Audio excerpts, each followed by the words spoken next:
This Los Angeles Chargers and Jacksonville Jaguars edition of the Stephie Smalls Show on the Sports Gambling Podcast Network is brought to you by Underdog. Get up to a $1,000 deposit match when you sign up at UnderdogFantasy.com. Promo code SMALLS. Sports Gambling Podcast is back with their 32 NFL team previews.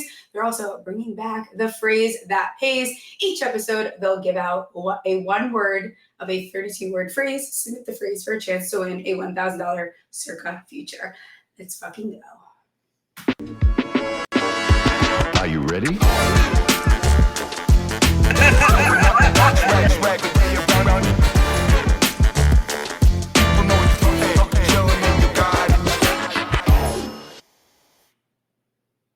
Welcome back. We had to push back the show from yesterday. The voice is in better shape. I don't have to destroy your eardrums entirely. Today we're going to be talking Chargers and best bets with Mr. Feinberg. And then Nate Collins is gracing us with his presence again to redo that Jaguars team preview. So without further ado, let's get Geoff on. You know him from the Pat Mayo Show, OddsChecker, the Hammer HQ. How's it going? It goes. You know, we're gearing up for football, excited for football, preparing for disappointment. Yeah, it's kind of. You just went to the Hall of Fame. How was your trip to the Hall of Fame? That is right, Steph. I went to the Hall of Fame. I went a few years ago for LaDainian. I went this past weekend for Antonio Gates, and it was great. It's sort of like I've never been to a Comic-Con. That's not my thing, but it's very much like what I like. Best way to describe it would be like an NFL Comic-Con. Okay. All right. Got it. This weekend I was at the National Sports Card Convention, and I have to tell you, there was so many Phillip Rivers jerseys. Like, I think that was what I saw the most of. It was so peculiar. It was not what I was expecting. His jersey was everywhere, though. Okay. Maybe I'm it's a surprised. good sign. I don't know. Good juju maybe for the season. I didn't know how to handle it. Maybe. Phil finally retired, so I have no idea. I have no idea what that's about. Very interesting. All right, let's talk about the 2024 Chargers, 11-6, second in the division, lost in the wild card. Not too shabby, though. First year coach over there. Thoughts about the season? I mean, when you go from like 5 wins the year before and Brandon Staley is the head coach and the operation feels like it's in shambles and you hadn't hit on like a 2nd to 5th round pick in years. And then we get last year where there's seriousness to the operation. It didn't feel like the Chargers charging was a thing. Granted, the playoff game wasn't great. Jesse Minter and the defense, I think, played over their heads. They did some great draft work last year through multiple rounds. So there's a lot to be excited about, but I don't know that they did enough where I'm confident they'll take a next step, Steph. But here's the deal. Last year, they didn't have a single quality win. They won 11 games, but their quality wins were 2 against Denver. Based on last year's preseason expectations, I don't know how we rank those, even as the season ends. That's just to say, but when you win 5 the year before and you get 11, you're not like worried that they didn't have quality. You appreciate the quantity. This year, they have to do something better against their quality opponents, or we will see what happens. But they got exposed in the playoffs, certainly. Yeah, and is there any concerns with these losses that they had to the defense here? They kind of lost a lot, right? Bosa, Ford, Fulton, and they lose Fox, maybe. Puna Ford was the tough one. He went down the street to the Rams. I love Joey, but he didn't stay on the field. And I guess, that becomes a bit of an issue. Yeah. And, maybe the pass rush room can be a bit of a concern. But no, in terms of like what they gained, what they lost, I feel it was a wash. Or I feel like, when Harbaugh got there, they had to they were $100 million over the cap. Yeah. And then this year, and considering that and what they did on the field last year, it was pretty impressive. And then this year felt like this is an offseason where they can actually start to make the team more in their image with some money. And they really didn't spend. I shouldn't say they didn't spend. They didn't spend flashy. Right. But they did bring in Mekhi Becton. And if you I watch love that playoff game, Steph, I mean, Herbert threw 3 picks through the whole regular season. I think he threw 4 or 5 in that game. That stout Texans front line just exploded the interior of the Charger line, which was a problem all year. And Mekhi Becton and Joe Alt on the right side of that line. Like, that might be one of the most dominant duos in football that the Chargers might be able to do almost, I don't want to say whatever they want, but behind those two. But their offensive line is expected to be quite formidable.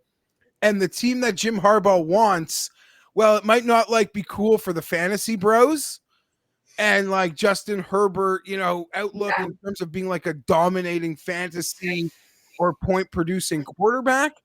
But the team is now going to be more in the vision of Jim Harbaugh. That's for sure. Yeah, absolutely. And I think, they're designed to be a little bit more of a run first offense, and that should improve because they were really actually not good at running the ball last year. That surprised me. Not it wasn't surprising, but it was definitely worse than I thought it was when I went back and looked at the numbers. Like 27th in rushing success feels crazy for this team. So I think drafting Hampton, adding Najee, which I guess I haven't been following. Is his eye okay? What is that about? I think so. Yeah. Okay. I think that, yeah. I mean, by all accounts, they're expecting him to be ready, progress being made. But I guess it's given the floor to Hampton. And I think we all assumed, because it's Jim Harbaugh and Greg Roman, even if we're all assuming, like, even if Hampton is a super rookie, Najee's still going to eat a bit. That's just how Greg Roman or Jim Harbaugh teams are going to be created. But what's most impressive about Hampton, at least when I'm not like going to pretend I like know all these guys at the draft or who they're going to draft, but when your team or someone you like gets drafted on the team that you follow, you end up watching a lot of highlights. And I got stuck into this like algo of straight Omarion Hampton pass blocking highlights, Steph. Like, there will be situations where this guy does not leave the field, that he will be a 3-down back, that he is pass protection ability, acumen for a guy who's never taken an NFL snap looks off the charts. And Justin Herbert, listen, there's criticisms, there's I will pile the praise, but no one can deny, like, he's willing to stand in the pocket and get obliterated to deliver the football. And now that with a guy like Omarion Hampton, who, if you give Justin Herbert like an extra quarter second, half second to deliver that football, he's going to find the guy, and his arm strength can hit every blade of grass. So, I mean, hopefully this is just another part of what Omarion can bring to the Chargers. I'm pretty excited about that. And yeah, it was shocking. Dobbins and Edwards, they just couldn't run the ball last year. It was bad, Yeah. And, truth be told, Steph, like, Justin Herbert's the most important player on the Chargers. But if, like, Ladd McConkey did not develop last year, it's hard to fathom what the Chargers might have been, truthfully. Yeah, absolutely. And I think that second year of Mr. Laddie Daddy is something to really look forward to here. People are writing off QJ as dead. And I think, I get it, but I think, like, he's still going to have some involvement. Like, I don't think he's going to disappear entirely. Trey Harris, how are we feeling about Trey Harris? Well, firstly, to QJ, he's going to have to continue to make progress. And there were, again, some polarizing drops that it just seems like he won't escape. But maybe there could be enough, a little more good to offset it. But if you look at what he did 2 years ago, QJ, and look what he did last year, I mean, he's one of the more improved players. He's still under the microscope because he has flaws and they're polarizing. And it's the moments he does it in, and then it's just jeez. It's so bad. It's so just bad. The worst. I'll never forget a drop against the Packers. Whatever. No, that's just me in my head. Trey Harris is a bit of an X factor, and that's an unfortunate ask of a second round receiver. But hitting a young developmental quarterback and having them on a rookie deal, that hits is like the goal of NFL personnel. But it seems like the 2.0 goal, once you have that quarterback, Steph, is hitting on second or third round receivers. with just the way the money and the position is going there, that this season, I will not complain, or you tell me to shut up if Trey Harris develops, because if they can go into back-to-back drafts and hit a second-round receiver, like nothing is more valuable in this current NFL. 2 second-round receivers hitting in back-to-back years, it's almost like hitting a rookie quarterback. The way the wage scale has just gone bonkers. So he is, I feel, as important to the next like 3 or 4 years of the Chargers as any player we can talk about who isn't the obvious players. And I don't know much about Trey Harris. He's having a nice camp, which is to say I didn't like track him at Ole Miss or anything. But after what they did last year in the draft, like I just fully trust them at the moment. Yeah. I mean, drafting is just so important. These teams that miss, it puts you behind for decades at this point. And especially the Chargers, they're trying to build a wide receiver room through the draft. They're trying to get very cocky and creative, like simultaneously. They're not paying for receivers on the market. They have money. Not to say there was a receiver that fit. They were not involved. People thought they'd be involved in DK Metcalf. No, what they do, they took that second round pick and didn't pay him $33 million. And they just said, no, we're going to find another one. But it's stuff like this, Steph, that makes it hard for a Charger fan or an outsider to think this team could actually be ready to take the next step this year, which is a bit unfortunate. And there's a scenario that I've banted in my head all year that essentially last year's team may have overachieved. I mean, obviously the playoffs are a disappointment, but 11 wins for what we thought they were last preseason, I think we'd acknowledge that team overachieved. The defense does not. I think it's, there's some football fans that think it's like a really talented defense. And I'm like, I don't know where you get that from. Like last year, I thought it was all like Jesse Minter. The Chargers just dominated. If you look at last year's results, they just dominated mid and bottom tier quarterbacks. Like Jesse Minter. The defense is like the perfect example of like, if you ask like your like average NFL fan to name like 4 players on the Chargers, like they don't think they could do it. Or maybe they could, but there'd be no one after. Like they wouldn't be close to naming that fifth player. Yeah. But the Chargers, they had an easy schedule last year, and they did take advantage of it, despite not winning any of the limited quality games they had. Yeah. They did battle the Chiefs, close as they always do. But how do I put this? Like, I'm concerned the defense grossly overachieved. Like, they were dominant in points allowed statistics, which was like very like we're not nearly, or the Chargers defense isn't nearly that good. But at the same time, when you're a Chargers fan, and like last year, one of the things that was like the most reassuring thing about the year and the future was they dominated the games the Chargers were supposed to win. They dominated. They won. And anyone remembers the Chargers or the Chargers charging, there was no opponent too weak for the Chargers not to play down to their level. Everything became a fourth quarter sweat. It didn't matter what the talent dispersion was of the teams. But last year was the first time where it's like, no, Chargers are better than you.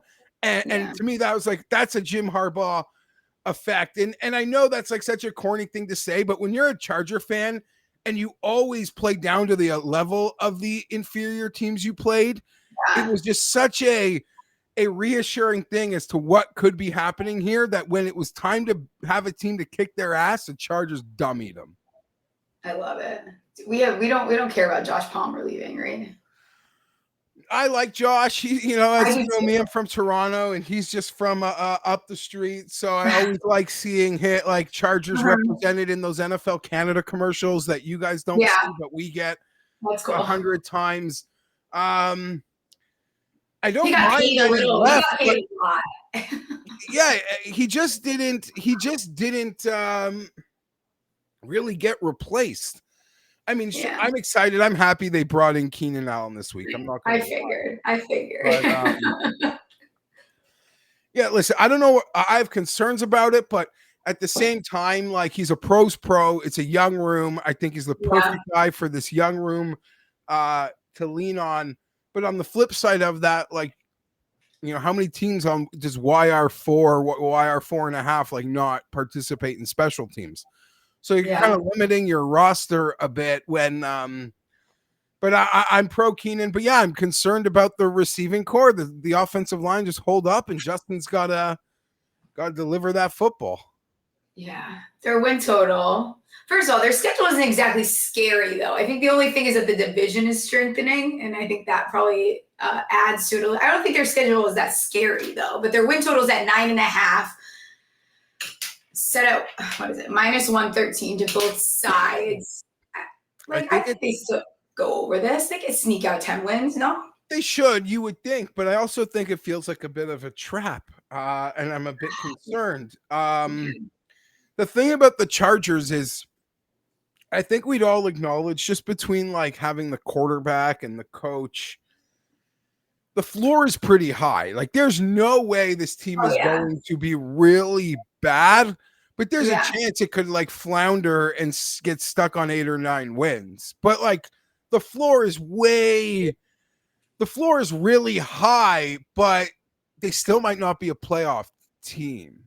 Like, I don't see any chance they're bad, but they might not be good enough. And that's a little scary. And Denver scares me. But I don't know. I meant it's at least reassuring to not be like that they're run by adults and that I feel like the process is under control. That feels good, right? That's gotta feel a little good. Yeah, I mean, you as a Giants fan, you've been in a bit of your own circus. Chargers fans, we've much been on that circus as well, rotating, rookie head coaches. But now, like, it just feels like I don't need to worry if like things are being done like a process and things being done properly, which I legitimately scared me in past regimes. But I am worried they did not do enough in the offseason that we could legitimately think this team is ready to take the next step. Yeah. I think at least it has to be comforting. Like, it's basically just echo what you said. Like, you're not going to get a horrendous product on the field at any point. I think that's fair to say. Whereas, like, the Giants, like, we could go out any week and lose by 60 points and I wouldn't be shocked. No, but I don't know. The Giants have like 4 or 5 players that are as good as anyone's. Yeah, but I think they're in the right direction, but I don't think we're still a little bit too after that. But if the Chargers did like roll off 11 wins and God willing, like dethrone the Chiefs finally, I don't know that anyone is like super shocked either. I think the only result that would truly shock people is them being like bad. But average or really good, I think is possible.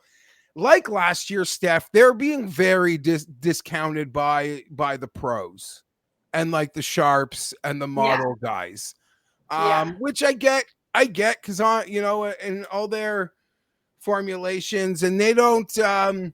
They still don't model Harbaugh ball properly. So I'm hoping like last year, watching all my sharp betting friends just get destroyed as the Chargers won and covered and were so dominant ATS last year. I'd love for that to happen again.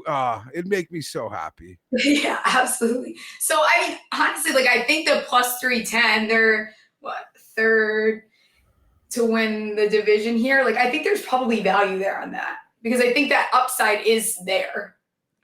Yeah.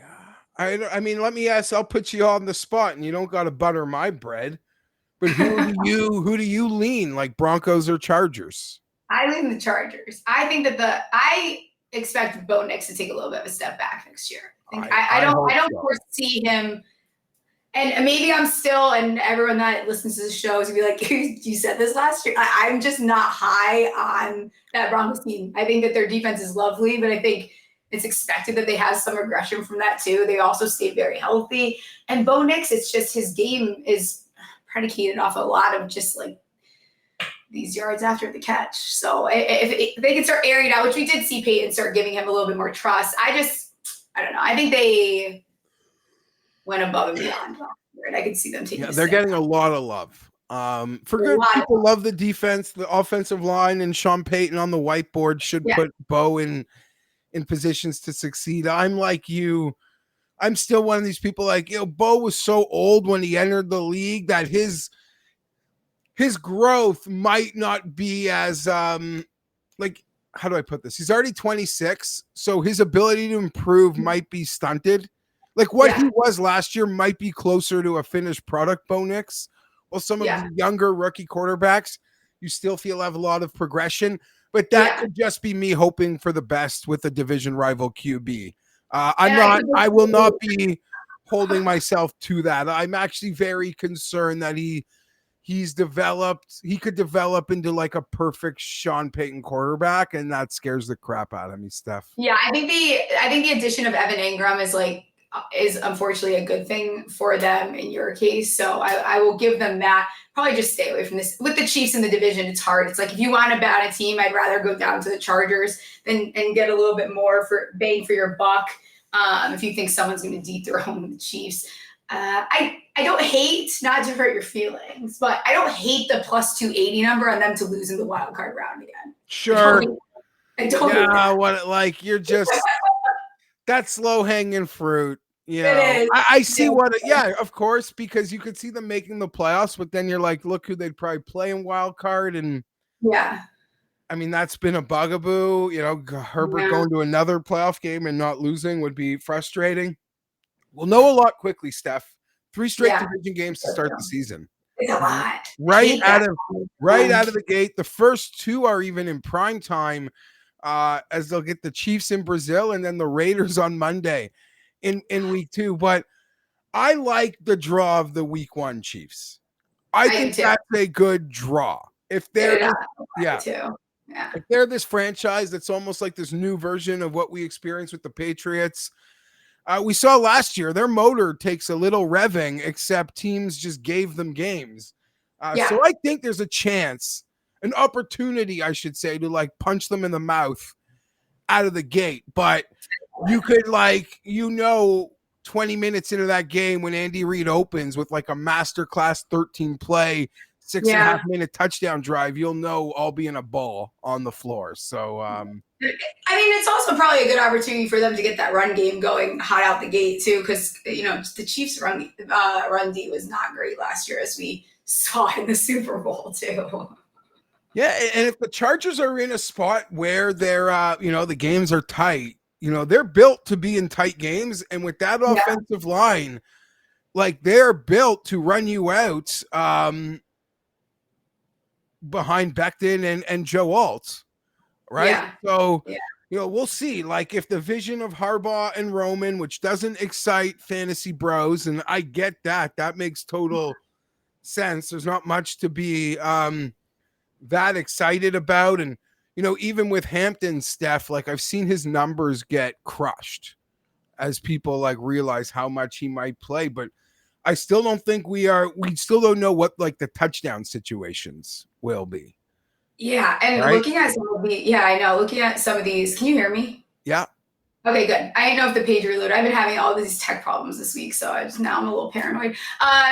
Hampton's, looking at the player lines, some of these here. Hampton's rushing yards line is at 850 and a half. Where are you at with that? Yeah, I mean, there were 800s for a while that I got a piece of. Those boys over at 4 for 4 were showing me those, and even his alt lines were around 1,000, and now they've jumped up to like 1,075, 1,050. Yeah. I believe he's going again. I like the overs on these, but I don't. But like from a fantasy perspective, I don't know what the goal line situations are going to be. So I'm way more inclined to say bet on these Hampton props than maybe own them in fantasy. But that's just me. I actually really like I got 800. I don't really know how to speak to 850, but I do like Greg Roman, Jim Harbaugh draft a running back in the first round. They sign, I keep saying it, but they signed Mekhi Becton. Like there's a signal. Everyone, Jim Harbaugh hasn't changed. Everything you were saying last offseason will remain true for how the Chargers want to win, despite not being able to do that last year. Yeah, I bet Najee before you guys drafted Hampton to go over. I think I got it at 900.5. I'd have to look. Don't quote me on that. To go over that because he just goes over it every year, and I've been betting that year after year, and it's just like an automatic play for me. And I know people don't like Najee. He's slow, blah blah. It's like I don't really care. He just gets the ball, and I think the volume can be there for him at any given point in the season.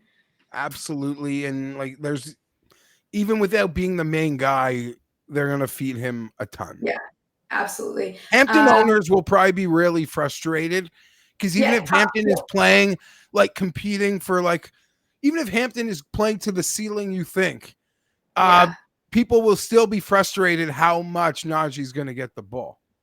Yeah, I'm with you there. McConkey lead the division in receiving touchdowns. Kind of caught my attention at plus 350. I didn't touch it though. He's sitting at 10, 25 and a half for receiving yards. Receiving touchdowns is 6.5. That seems like a little bit low of a number. Yeah, it does seem low, doesn't it? Right? That feels like a trap for some reason because, I mean, it's 7 last year, and I don't know that they got the most out of him, and he was still a rookie. I mean, yeah, I think that does seem low, and he isn't like the prototypical red zone target. Yeah. But it is amazing how he just blew me away. He just kept raising the bar of what I thought this guy was nonstop.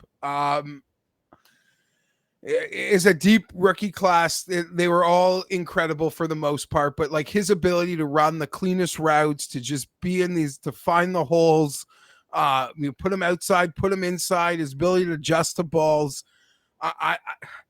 He will probably, I will bet over 6.5 Ladd McConkey touchdowns. Yeah, I love it. It's funny doing these and I going through it, I realized I bet things without knowing that I bet them. And I had already bet Justin Herbert over 3,600 and a half passing yards at minus 110. The only year he didn't go over this was just the year they played 13 games. So in my head, he just needs to stay healthy. Yeah. I thought sure. All these lines feel, I'm what am I missing? Yeah, I mean, people, I think there's some buy low on Justin as people, still think that he'll be reined in under a Harbaugh system. But last year, he was battling injuries as well. That whole early part in the year, he missed a lot of camp with the ankle or the plantar fascia. I see no way the Chargers aren't successful without Justin Herbert being Justin Herbert. They need the run game to be special and to take the next step, but they're not anything without Justin clearing that number, and I expect that number cleared. Yeah, I think with the passing TDs, I'll probably, just because of expecting them to improve the run game, I probably would pass on it, but I wouldn't knock anyone that wants to take the over 22.5. I don't think that it's a bad bet. I just would rather take the passing yards for him. What's the pass? What's the touchdown number? 22.5. Yeah. I will say last year, my best bet, week in, week out, even got to the point where I had to lay the juice, was the Herbert no pick. You were all about the Herbert picks, or not Herbert picks, the quarterback picks. Yeah. And I wouldn't even bet the Chargers to win or lose games. I just bet Herbert to not throw picks. And that's what made the playoff game so much more soul crushing. Oh, amazing. All year he did not throw picks. He did not throw picks. 3 interceptions through the whole season. So we'll see. I'll be honest, I'm pretty pessimistic. If you're with me on the golf course, if you're with me on the golf course and the convo turns to Chargers radio, I'm not optimistic. I fear that last year overachieved, as I've said, and I just like to keep my expectations low as well, Steph. There's no good in raising them. It doesn't do anyone it does you no good at all. I pick one thing to bet on the Giants preseason, and that's it. I don't touch anything else because it's not a good feeling. I think the Giants are going to be better than people think. I'm not just putting air in your tires, and you might think it's pointless because it still won't be good enough, because that's true. But I think they're going to be better. I think they're going to be better than people think. Surely the roster, there'll be ugly weeks, but you are going to beat down a couple good teams this year while still not winning and nearly close to the amount of games that make you happy. You're going to have a couple wins where you guys just body bag a couple decent teams, and hopefully for your sake it's in the division. Yeah, I think they're going to be a very good ATS team. Like, I think that's, the books are not going to catch up to them covering, because that defense is going to be really hard to scheme against that defense, because if you have to put 2 on Dexter, then what do you do from there? Because that sucks. The Chargers and Giants play, right? Yeah, they do play this year. Yeah, so that'll be an interesting one, because I think the Chargers' strength is their O-line, and the Giants' strength will be that D-line. So yeah, should be interesting. Do you have any other futures on the Chargers? I have my Omarion Hampton overs, but no, I'm really no, they kind of got me in a pretzel. I will make a couple silly futures. I'll bet them to do things no one else thinks they'll do, just so I have those for my own peace of mind. But of course. Yeah, no, I'm not bullish on them, but again, their floor is too high to think you can pick on them. Yes, I know. I found a ticket of mine. I actually should have looked at the date of it. I don't know if I did this after the draft when the lines came out. I have a Trey Harris to have 1,000+ receiving yards at plus 850. I feel like that's a crazy number. Like, what? Oh, I mean, he's looked good. That, again, I said it, that's the X factor to not just this year, but maybe the next 2 or 3 years of Chargers ball is Trey Harris. So, and I feel like we see the books. I find that rookie wide receivers, there's such, you can find gaps in the market. Even like T-Mac, his touchdown should not be sitting at 5.5 or 4.5, whatever it is right now. They just really disrespect a lot of these guys that are probably going to have a bigger role than the books. Well, because their variance of floor to ceiling is enormous. Yes. Right. Yeah. So, there's just huge variance on what you could be, Lad McConkey, or you could be the guy the Patriots drafted, Carlos Polk, and do nothing. So that's fair. Right. That's fair. Yeah. Any other futures you want to give out before I let you get out of here? Sure. Favorite golf bet for this week? NFL future? I'll give NFL futures, because I've hit 2 golf winners in a row, Steph. So there's no way I'm hitting third. Don't even tail. Atlanta Falcons. I'm just bullish on their win total over, alt overs, 8.5, 9.5, 10.5. I'll be brief.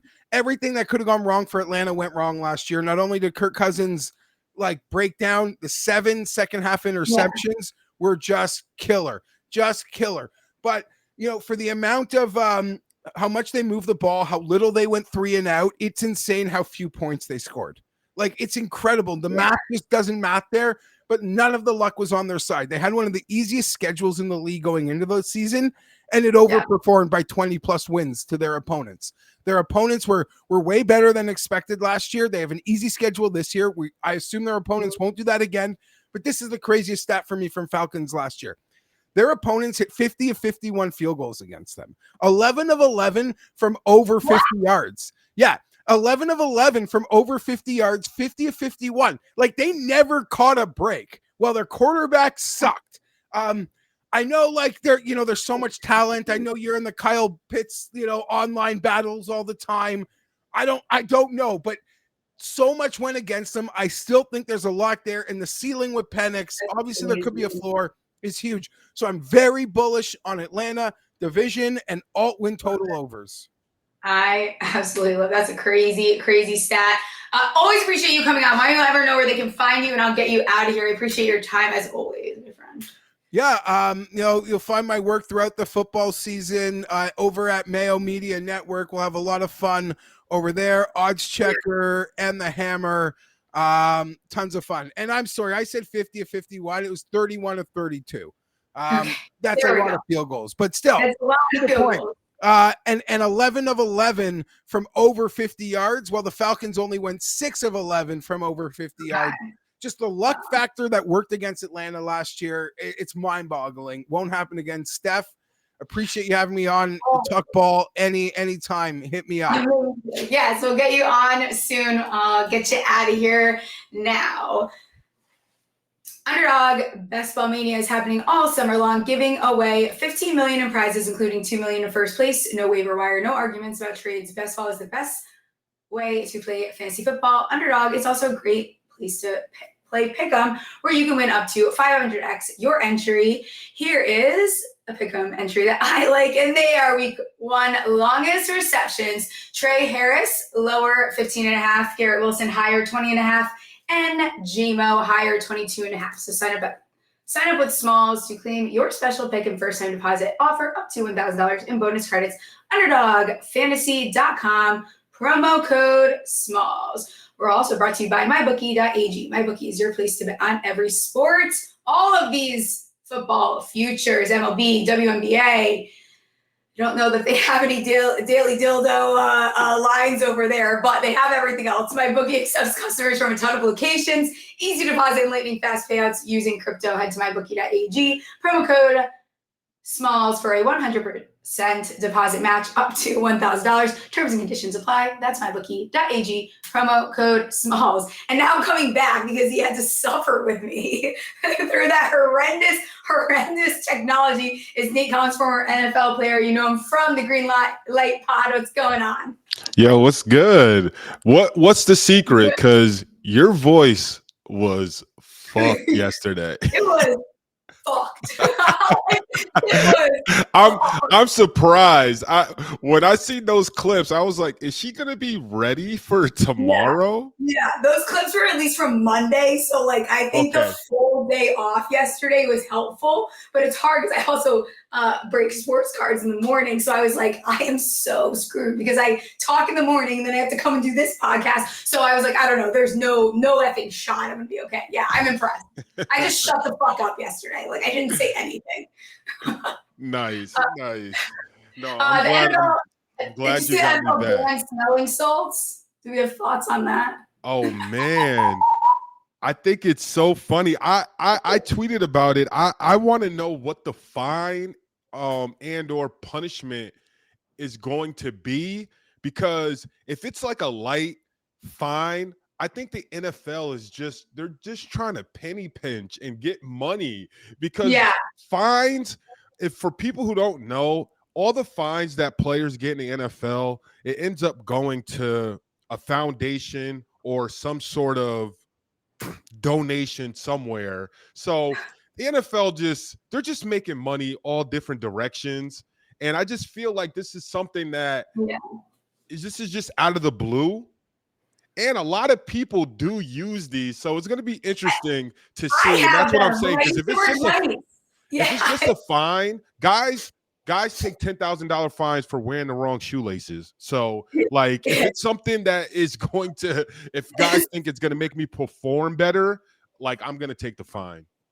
It's just such a crazy, ER doctors use them all the time. Like it's literally like, it's such a ridiculous thing to ban. Like, I don't even fucking understand. We are going to redo the Jags here because the Jags do deserve their love. Absolutely. Yeah, maybe that wasn't great with my voice still. I'm not quite there. Last year, talking about 2024, that defense, we kind of talked about it when you were on before, 31st in defensive DVOA against the easiest offensive schedule. That part I left out the other day. That was the easy. Oh my gosh. And it's not, the thing is with this too, not something you can blame on injury. Love the Liam Cohen, love bringing him in. He is corny, but he is offensive minded, and I think that's going to elevate T-Law. Did Trevor only play 7 games? Or did he miss? He missed some of the season. Yeah, he did. Right? He was injured, I think. Yeah. What do you think about this team and what they've added and going into 2025? I mean, I think overall this is a better team than last year, but just like you said, there's major holes on defense, and the O-line is just questionable. I think this team will honestly go as far as maybe the O-line can take them. And I do like their new addition, Robert Hainsley, their center. Yeah. And he's a guy that he played center for Tom Brady with the Bucks. And I feel like he's a guy that can maybe help mold and get that whole O-line together, and even maybe help Trevor with stuff that can help him tweak and just get them a little bit better, because I do feel like Trevor is a capable quarterback. And I feel like you just said with Leon, I feel like they can really make a boom if they click. It's just one of those things where we see this happen. It doesn't happen all the time, but hey, you get a new coach, new play caller, and it actually works with the team and everyone buys in, and you got a stud in Travis Henry, so everyone's excited to see what he's got going. And you got guys that realistically, I think everyone kind of hates on Etienne, but you got guys, you got playmakers in that locker room. You have a lot of playmakers in that locker room. You do. You know what the thing is? It's like, it's one of those teams where, like, outside of a couple of names, they're not like flashy household names. So like, it's easy to be like, oh, who was that? Like, everyone hates Etienne. They hate Etienne. Like this year, it's because he lost them in fantasy, and then those fantasy bros don't play them. Fantasy, man. Fantasy ruins fandom, like, honestly, because it tricks you to think that guys aren't performing well. But it's just that, if guys have weeks where they're performing well and someone else in their position just performs better, it doesn't mean your player or your guy isn't doing well. And I feel like a lot of guys get a bad rep because of that. But I like the fact that they have so many options, like in that backfield and on that offense now, that it's just one of those things, just like you talked about, the defense we have to have a little bit more spark on the defense to really think about them, like trying to make a move for maybe a wild card and sneak in. And it's just hard to think that they can get over the hump and sneak in, like, right now, just being a realistic fan. Do I want it to happen? Absolutely. Yeah. The defense has to come up in big moments too. I do think, like, we could see this three-headed backfield. Although I think, speaking of the fantasy bros, maybe a little bit too high on Tootin because they like the way that you say his name. But it seems like Tank's getting a lot of work. Tank and Tootin, that's a nice little back there. All right, win totals at 7.5. Over is at -117. Under is 107. 4-3 last season. In all caps, I just have O-line. That's about all my notes for this. Travis Hunter impacted both sides of the ball. That's about those are my notes about this win total. So what are you thinking here? You said it's 7.5? Yeah. I could win 8, right? You know what's crazy? You know what's crazy? Here's my thought. If they let Travis Hunter be Travis Hunter, and what I mean by that, which this is probably not going to happen, I know. But if they get him on special teams, I say that win total can go to 9. I would put money on over 8.5 if I knew they were going to at least put Travis Hunter out there on special teams also, because he's just, the more he's on the field, I just feel like it's the better chances they're going to have to win. And yes, it's crazy. Like, he's not going to be playing. Maybe he's not going to be playing 120 snaps like he was doing in college. But if the kid is making plays, it's like, how do you not put him out there? How do you not put him out there? I'm totally with you. And honestly, I'm going to jump around a little bit here. And we've seen too, this is a bad comparison, but Jaden Daniels was able to elevate that team entirely. I think the Travis Hunter impact that is just like what he's capable of doing and the plays he's able to make and maybe win them some of these closer games. Like, you could see that with this team where we're all of a sudden, it's week whatever, and we're looking at a Jags team that has 9 wins. And it's like, because Travis Hunter was awesome, and we're having a conversation about him for offensive rookie of the year and defensive rookie of the year. Like, if he goes above and beyond, I don't know. Like, I think there's something to talk about, at least with Travis Hunter there. O-line, defense, but can he make an impact? You could say, what is he worth? Like 2-3 wins if he reaches that ceiling there?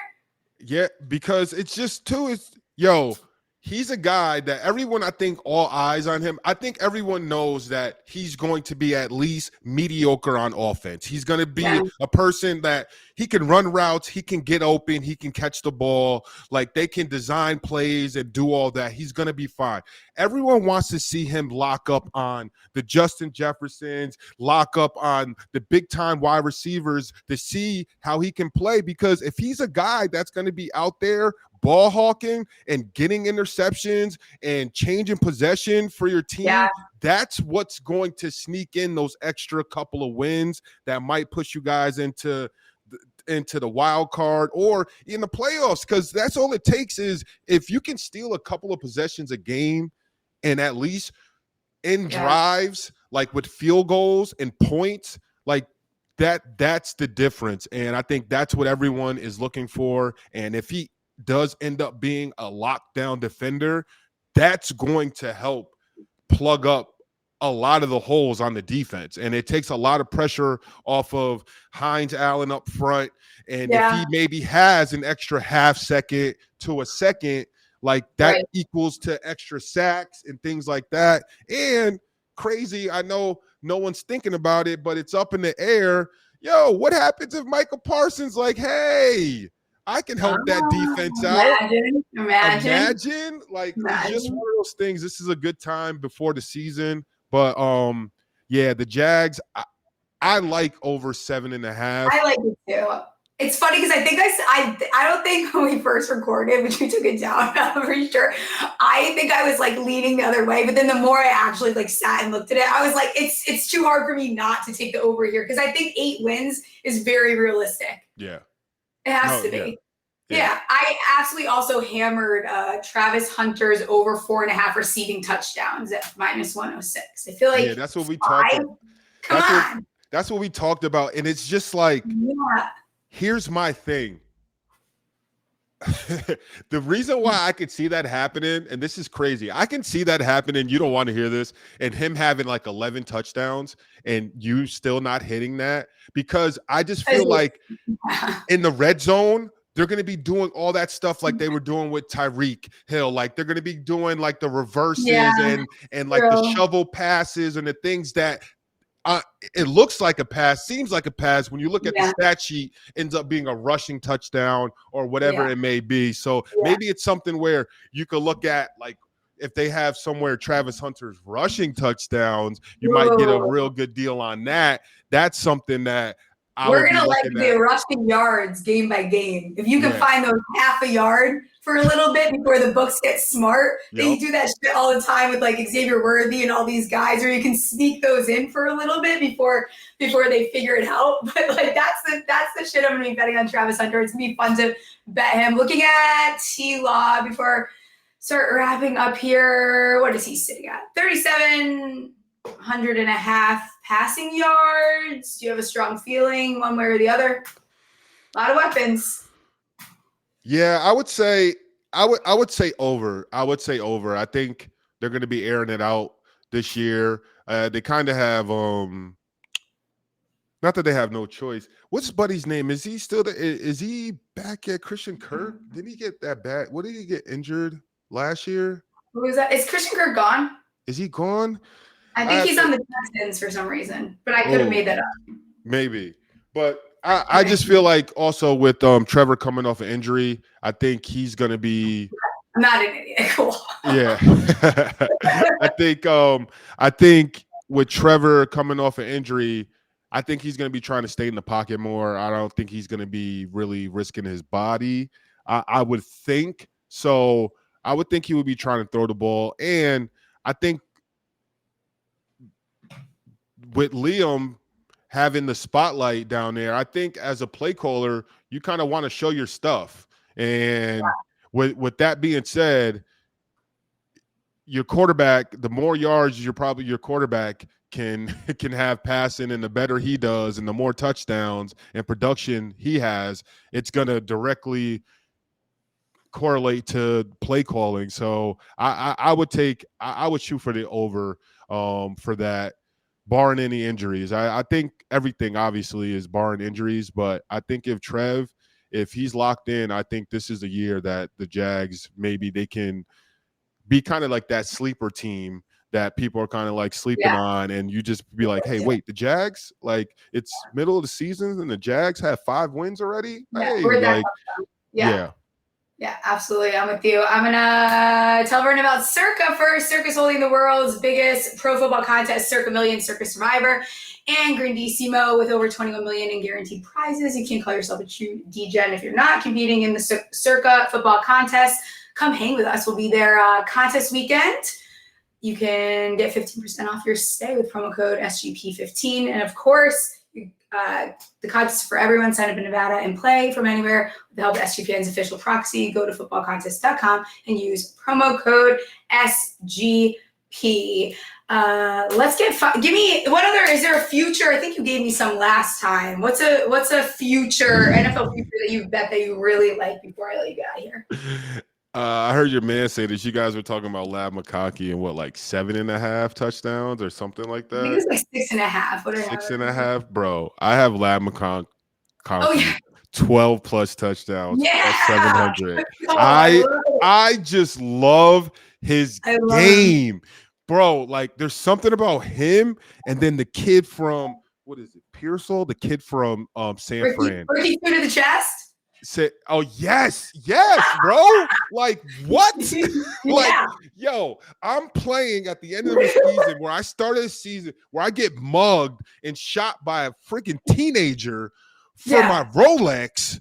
That you know what? You all go bet Jennings. Like, have fucking fun with that. I'm going with Ricky too. What? It's just like, bro, like I don't think people kind of like just understand just some things that like with football players, like obviously that's a crazy injury, but just injuries in general and going out and being able to compete every Sunday. Like I was just talking to someone recently this week about it, that for NFL guys with camp starting, like this week is the best their body is going to feel until the end of February.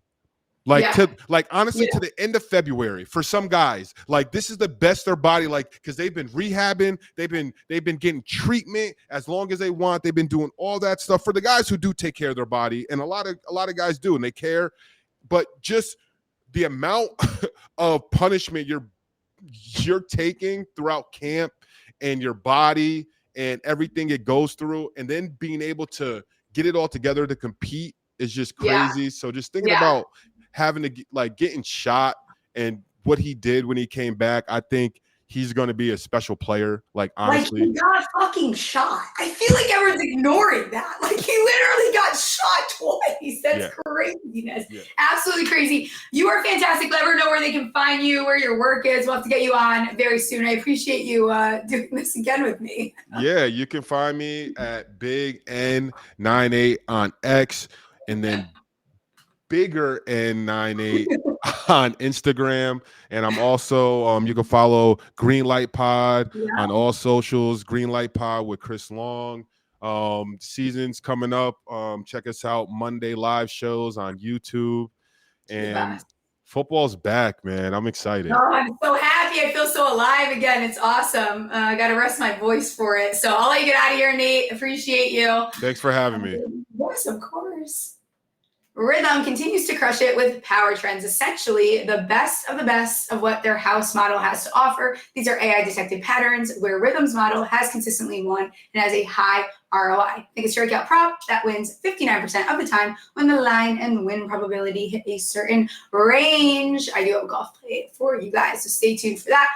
Power trends are updated daily and exclusive to Rhythm. No touts, no noise, just clean data backed bets. MLB power trends are absolutely crushing it right now. Fading players is profitable. WNBA power trends since All-Star break are 27-16 with a 23.36% ROI. Absolutely cooking. Nice little bankroll builder for when NFL arrives. Download the Rhythm app and check out power trends. But I, of course, once again, got to stick golf in for you guys. Mr. Denny McCarthy, top 20, plus 175. My model on Rhythm has him finishing second, which of always I say it's probably a little bit dramatic, but it is my short dog play. You get plus 175 on that. Denny McCarthy, top 20. And we will be back tomorrow. I will see you guys then.